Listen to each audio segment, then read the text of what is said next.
The time Michael Jordan punched Steve Kerr. Now, as we all know, Michael Jordan is the greatest player of all time. He's done things that, well, we've never really seen before. And he's always said that the reason why he was so good was because he was so determined. He was so motivated. But the real reason why was because he was so competitive.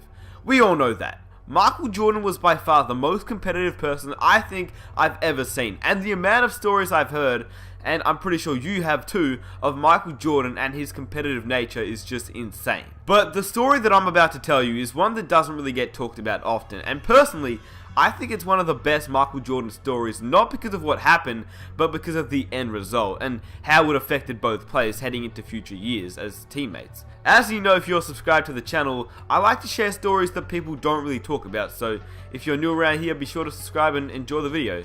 Here's the time Michael Jordan punched Steve Kerr. Also, very quickly before I get started, is that there's going to be clips of Michael Jordan as a cartoon, and it's actually Michael Jordan telling the story of what happened just as a cartoon, so if you want to watch the whole thing, I'll leave a link in the description, but other than that, I hope you guys enjoy the video. Now, it's known by many that teammates fight, but most fights that happen between teammates normally stay behind closed doors and eventually get leaked after the players are retired or just traded away. People can't honestly expect myself and Shaq to be together for 20 years and not have an argument and not have a fight. That's just like fantasy land. That's not going to happen. We had arguments my rookie year, my second year, this year, and we're probably going to have many more arguments. Did he connect on the punch you threw? No. No, I was swift on the duck. You know? He ducked out of it? Did you throw one back? Yeah, well, we just kind of got into like a pushing and shoving match.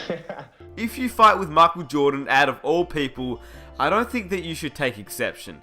Not because he wasn't like anyone else, well, technically he wasn't like anyone else, but because of how competitive he is, and Steve Kerr knew that. But Steve Kerr also didn't know what he was thinking, and I quote, "I don't know what the hell I was thinking," laughing as he recalls his scrap with the Chicago Bulls legend in 1995 at the Bulls training camp. It's Michael Jordan, it's the greatest player ever, but I was pretty competitive myself, and I think I kind of played with a chip on my shoulder. I had to, or I wouldn't have made it. Now, these words from Steve Kerr are true, but I don't know why, maybe it's just me, but I can't imagine Steve Kerr in a fight. He just seems like a nice guy. Anyway, that's besides the point, because he obviously was in the fight, and so was Michael Jordan. In fact, I'll let Michael Jordan do most of the explaining, because, well, he can obviously explain the story better than I can, because he was obviously there. This is coming back after the disappointing playoff game. Everybody was saying it was Scottie Pippen's team, but I was trying to work my way back up to where in '93 it was Michael Jordan's team.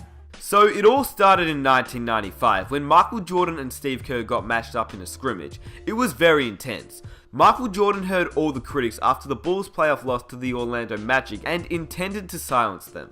The postseason defeat to the Magic in the conference semifinals, his first series loss since 1990, and many believe that his best years were behind him. I mean, when you think about it now, he literally did just come out of retirement that year, but because Jordan is, well, Michael Jordan, at 32 years old, Jordan was wanting to prove to haters otherwise. So yeah, the offseason started and this particular scrimmage came around.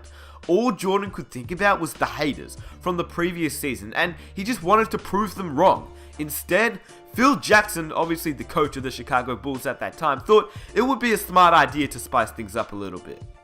And this one day, I don't know, I was just in a very feisty mood. And Phil put Steve Kerr opposite of me.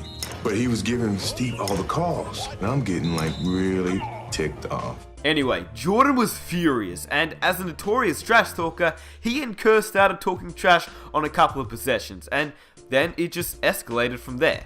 Now, we all know that Steve Kerr seems like the nice guy, and to be honest with you, the way that I visioned the event, I think Jordan probably said something a little bit too far, and that's how it all clicked, but I couldn't tell you for sure since I obviously wasn't there. Steve Kerr then says, "I took exception to something he said. So I was talking back, and I don't think Michael really appreciated that. And we got in the lane, and he gave me a forearm shiver to the chest, and I pushed him back. And next thing you know, our teammates were pulling him off me." One thing led to another. Next thing you know, I fouled him real hard. He fouls me real hard. And then before I knew it, I hauled off and just whacked him right in the eye. All the anger, all the comments of people saying that my skills had eroded and I wasn't the same Michael Jordan. And I was letting everything go. Of course, Steve Kerr got the worst part of the incident. I mean, he ended up with a black eye, but that's pretty much what happened to most players when they challenged Michael Jordan. But the thing was, and this is the main reason I wanted to make this video, is that after the fight happened, Steve Kerr earned Michael's respect. But yeah, Steve Kerr, only 6'3" against Michael Jordan, you would assume that he would get the worst of it, and he did. He ended up with a black eye. He threw some punches before, it was all broken up too, so good on him. The next day in practice, I'm looking at Steve. Steve got the biggest black eye.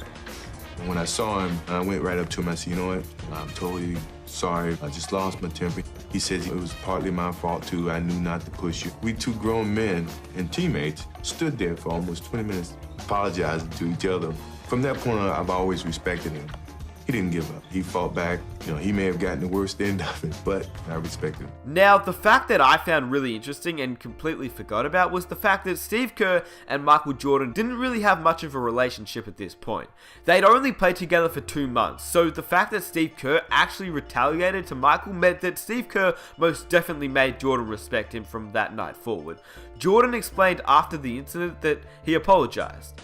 And I called back to the Bulls practice facility, and they gave me Steve's phone number, and I got his answer machine. And I said, Steve, I am so sorry. My anger got the best of me. I really am trying to get myself back to where I once was, and it was just something that shouldn't have never happened, and I truly apologize for it.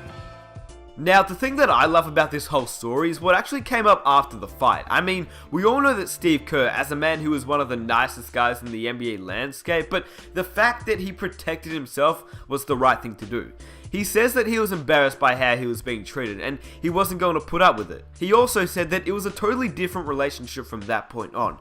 There was also mutual respect, with Kerr feeling that Jordan trusted him on the court more in important situations, which we now know is obviously true. Just look at the time Jordan trusted Kerr to take the game winner in the 1997 NBA Finals. That's pretty crazy.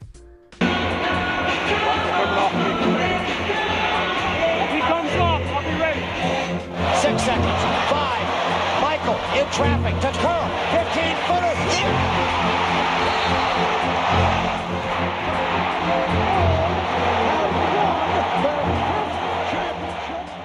Now, it has to be said, the Bulls couldn't have been great without their immense talent of Jordan, Pippen, and Rodman, but they couldn't have been historic without coming together with players like Steve Kerr, Kukoc, and Ron Harper. The Chicago Bulls avoided major issues after the Kerr-Jordan incident and never lost more than 2 games in a row, taking on the characteristics of its coach and its leader.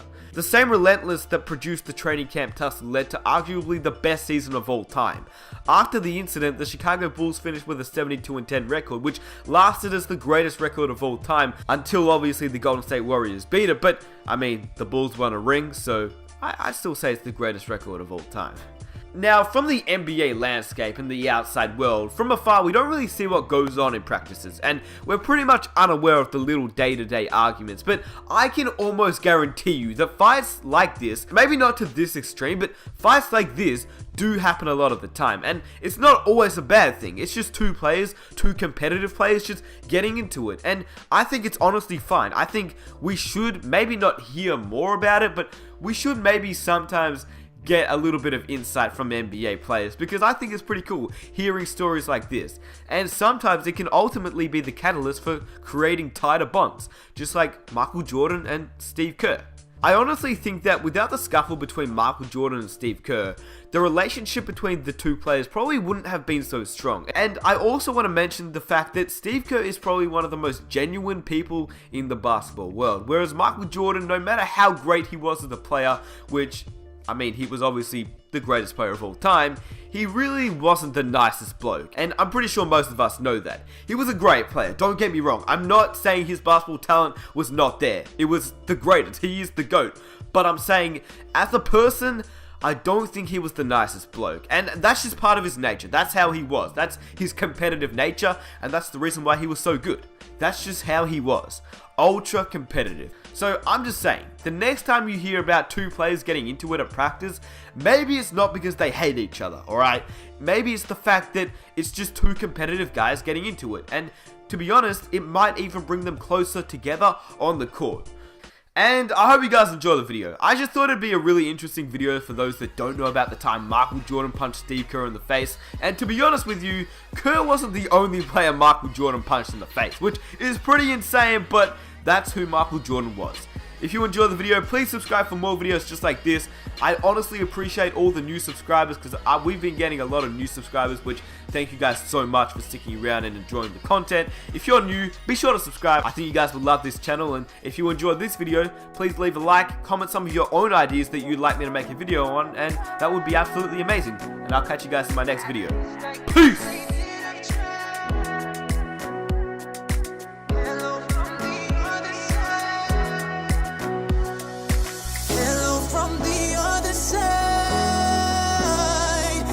Must have called 1,000 times.